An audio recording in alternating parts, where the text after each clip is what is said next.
Guys, ഇന്ന് നമുക്കൊരു courier കിട്ടിയിട്ടുണ്ട്. കുറച്ച് സൈസ് ഉണ്ട്. ഇത് അച്ഛൻ പറയുന്നത് ഇത് നമ്മൾക്ക് വേണ്ടി ഒരു ഗിഫ്റ്റാണ്. നമുക്കൊന്ന് അൺബോക്സ് ചെയ്താലോ?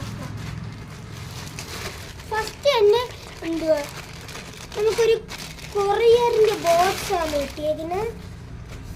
എന്നിട്ട് നമുക്ക് ഇരുന്ന് പൊട്ടിക്കണം. പൊട്ടിച്ചിട്ട്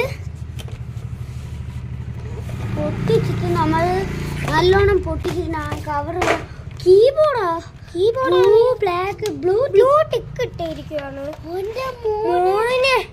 സെറ്റ് ഒന്ന് മൗസ് ഒന്ന് എന്തോ ബാറ്ററി ഉണ്ടോ നോക്കിയേ. സൗണ്ട് നോക്കട്ടെ ഇതിന്റെ. ഓ നല്ല ഇങ്ങനെ. എന്നിട്ട് ഇവിടെ ഒരു ക്ലിക്ക് ചെയ്യണം. ബാക്ക് ഒന്ന് നോക്കട്ടെ. Bye bye guys. Don't forget to subscribe and like.